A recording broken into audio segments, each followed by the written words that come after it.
A man is dying after being hit by a truck driver.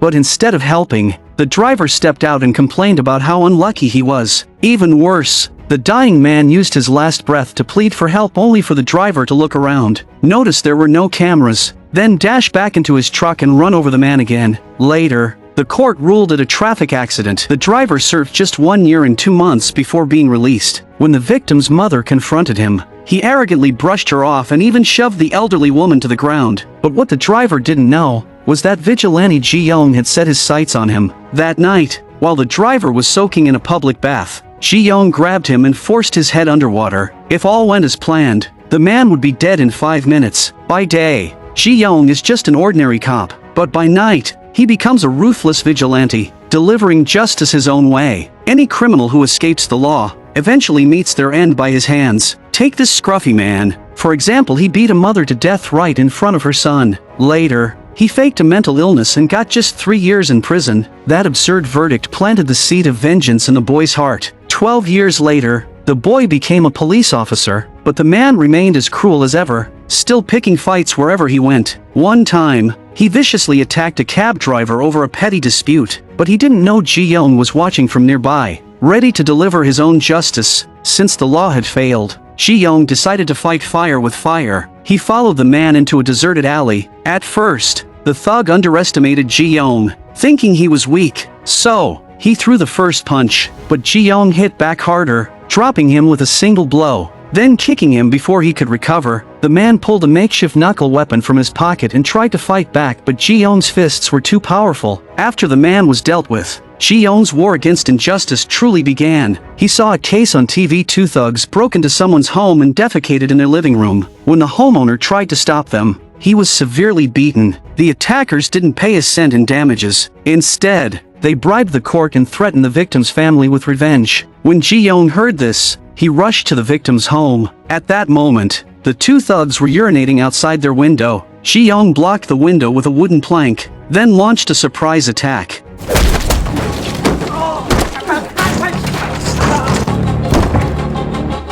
The next day, he saw another shocking headline: a male doctor had assaulted a female patient under anesthesia. Not only was he not arrested, he didn't even lose his medical license. Enraged, Ji-yong stormed into the hospital. As he entered, the doctor was just about to violate the unconscious woman. Ji-yong slammed him onto the table and injected him with a massive dose of anesthesia. The man lost control and collapsed. Then, Ji-yong crushed the doctor's hand underfoot, ending his career for good. These incidents caught the attention of investigative journalist Choi Mi-ryu. She believed if she covered Vigilante's actions on TV, the ratings would skyrocket. And just as she predicted, the public responded with overwhelming support. They even gave him a name, Vigilante. Determined to stay ahead of the story, Mi-ryu began studying Ji-yong's pattern and found he only acted on weekends, so she ordered her team to prepare for live broadcasts. But 2 weeks passed with no sign of him. Growing impatient, Mi-ryu devised a new plan to use the infamous Ji-yong case from 7 years ago to lure him out. But things didn't go as expected. Once Dak-hun's identity was exposed, it wasn't Ji-yong who showed up, it was Danger, once again knocking on Ji-yong's door. Disguised as a food delivery man, Dak-hun arrived at her home wearing a helmet, but he ran into a patrolling officer. Suspicious of his behavior, the officer asked him to open the food container for inspection. Without warning,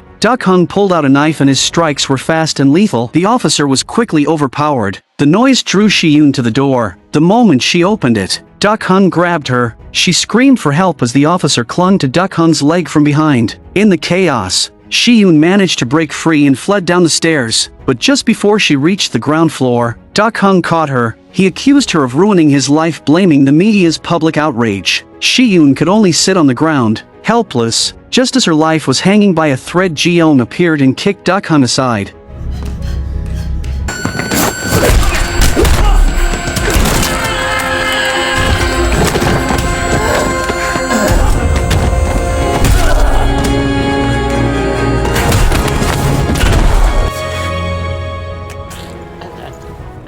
At that moment, Mi-ryu also arrived, having received the tip, but by the time she got there, Ji-yong had already vanished. Next on Ji-yong's list was Seo Do-yup, a man whose crimes would chill anyone to the bone. One night, A seductive hostess pulled a man aside and whispered if he wanted to spend the night with her, but this man wasn't interested. He wasn't here for pleasure, he was here to find someone. Du-yup. Du-yup was no ordinary thug. 3 years ago, he and 2 others robbed a convenience store. They not only murdered the shop owner, but also killed her 2 7-year-old children. Afterward, Du-yup manipulated the case by pushing all the blame onto the 2 minors, who were his accomplices. In the end, for 3 lives lost, Du-yup served just 2 years and 6 months. Now freshly out of prison, he bragged to his gang that the law couldn't touch him. The hostess noticed Ji-yong staring at Du-yup and assumed he was a buyer, so she pulled him aside, placed a drug in her mouth, and kissed him. Ji-yong passed out from the drug's effects, only waking up the next day, but even that couldn't shake his determination. After tracking Du-yup for days, he discovered the man hid his drug money in a dilapidated shack. To set his trap without revealing his identity, Ji-yong sent an anonymous tip to the narcotics unit. He also planted a fake confession note in Du-yup's car. His plan was simple: lead the cops away and lure Du-yup back to the shack. Ji-yong waited for him there, doused the place with gasoline, and threw the money on the ground. Du-yup grabbed a shovel and lunged at him, but he was no match for Ji-yong. After a few punches, he was dazed and reeling. Ji-yong chained his neck and hung him from a steel rack. Blow after blow landed on his face. Du-yup begged for forgiveness, but Ji-yong wasn't there to listen. He tightened the chain until the man breathed no more. The next day, the police launched a full investigation into the murder. They declared that vigilante justice was unacceptable. Only the police had the authority to punish crime. A special task force was formed to catch the vigilante. Its leader, a relentless officer named Jo-hun. Ji-yong was about to face his greatest challenge yet. Under pressure from his superiors, Jo-hun led a citywide manhunt, but they soon discovered the person they'd arrested wasn't the real vigilante. Meanwhile, Ji-yong saw breaking news: his beloved grandmother had been killed in a hit-and-run. An hour earlier, a food delivery rider was killed by a truck while returning home with recyclables. The elderly woman blocked a BMW. The furious driver ran her over without hesitation. A bystander tried to stop him, but was punched in the face. What the driver didn't expect was that the bystander fought back hard. He landed dozens of punches. Both were arrested, but shockingly, the court ruled it as an unexpected accident. Watching the news, Ji-yong clenched his fists. He was ready to seek justice for his grandmother. Jo-hun predicted Ji-yong would try to kill the driver, so he stationed officers around the hospital. But Ji-yong outsmarted them, faking a traffic alert to divert the police. Then sneaking into the hospital, he whispered to the driver, "Law-abiding citizens die, while criminals enjoy medical care. No thanks. I'll take justice into my own hands." When the police realized there was no real crash, it was too late. Ji-yong was already gone. Just then, the driver was thrown off the roof by another vigilante. Ji-yong chased the figure, who escaped in an ambulance. He forced his way into the vehicle. He's ruthless, but there are always fools who try him. This led him to the home of a notorious gang boss. The boss stripped off his shirt, ready for a fight, but as soon as Ji-yong stepped forward, the boss panicked and ran to the safe zone. His men tried to attack Ji-yong, but failed because Ji-yong was actually Jo-hun in disguise. He wasn't there to fight. He came to warn the gang boss stay out of vigilante business. Why? Because something bigger was happening. The rooftop killer wasn't Ji-yong. Ji-yong chased the imposter to the rooftop. The masked man claimed he was a fan. He wanted to team up to take down even more powerful criminals, but Ji-yong refused. He had his own code. He didn't want help, nor did he care who the man really was. They fought and parted on bad terms. That man's identity? He was Jo Kang-ok, vice president of the DK Group, a man born with wealth and power, yet always dreamed of becoming a hero. And to fulfill that dream, he was willing to become the shadow behind Ji-yong. Upon learning that Miryu had footage of Ji-yong, Kang-ok paid a hefty sum to the TV station to secure the evidence. In truth, both Kang-ok and Miryu supported Ji-yong. Kang-ok for the sake of fulfilling his childhood dream, and Miryu for media ratings. Meanwhile, Jo-hun suspected that Vigilante was likely a police officer. He brought case files to the police academy. Unexpectedly, he passed right by Ji-yong. At that moment, Jo-hun already had his answer. He had also seen Ji-yong at the hospital before, but he didn't expose him, fearing the fallout that would result if the public discovered a police officer was the vigilante. So he devised a plan: find the worst of the copycats and make him the scapegoat. But first, all traces of Ji-yong had to be erased. He returned to locations Ji-yong had been spotted and destroyed the surveillance footage. What he didn't expect was that the footage had already been taken by the brother of the man who had fallen to his death at the hospital. That's why Jo-hun stopped all investigations into Vigilante. The next day, the principal noticed the bruises on Ji-yong's face and asked what had happened. Ji-yong stood frozen, unable to speak. Just then, the police arrived, saying a girl had come to see Ji-yong. She had come to thank him for protecting her from a drunk man. With that, Ji-yong's injuries made sense. In fact, the girl had been sent by Kang Ok. After this incident, Ji-yong began to feel the pressure of his dual life and agreed to meet with Kang Ok. On the other side, without Vigilante taking down criminals, Miryua's show was losing viewership, so she set her sights on a vicious crime syndicate led by Kim Sam-doo, hoping it would lure Ji-yong out. This gang boss had a sick habit, not dogs, but pigs. He'd release dozens of starving sows to devour his enemies alive. When his men gave the signal, the pigs charged like wild animals toward a man lying helplessly on the ground. The scene was beyond brutal. Little did Sam-doo know, his downfall would come at the hands of a female journalist. Miryu and her cameraman snuck into his lair. As the doors opened, they were shocked. Thousands of illegal servers running non-stop. Miryu began collecting evidence, but just as they neared a major breakthrough,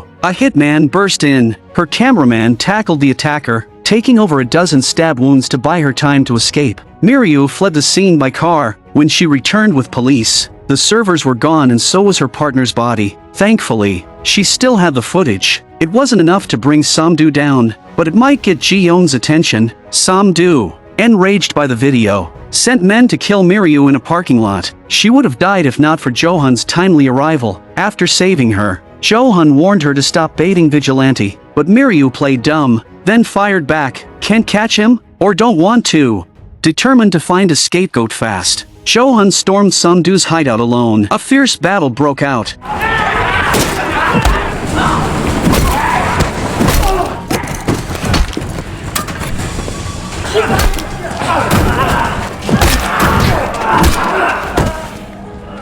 After wiping out the gang, Jo-hun spun a story for the media claiming Sam-doo's crew were vigilantes. Everyone bought it, but Ji-yong's next move shattered the lie. Late at night, Ji-yong followed one of Sam-doo's men into a secret room. Just as he was about to assault an unconscious girl, Ji-yong grabbed him by the hair and dragged him off the bed. Then he took the criminal accounts used by Sam-doo for drug dealing and online gambling. After this, Miryu realized Jo-hun's scapegoat wasn't the real Vigilante. Furious that his plan was ruined, Jo-hun intercepted Ji-yong on the road. Ji-yong didn't back down. He confronted Jo-hun, saying he represented true justice, but Jo-hun insisted that vigilante justice was a threat to the rule of law. They fought fiercely. During the fight, Ji-yong revealed a shocking truth. Sam-doo was in league with the police chief. Wounded, Ji-yong was taken to the hospital by Kang Ok. As his biggest supporter, Kang Ok couldn't resist snapping a photo with him. Meanwhile, Jo-hun was suspended for failing to capture Vigilante. He knew the chief was corrupt, but had no proof. Miryu didn't fare much better. After exposing Sam-doo, she was fired by the station bought off by Sam-doo. To help her keep going, Ji-yong had Kang Ok fund her work.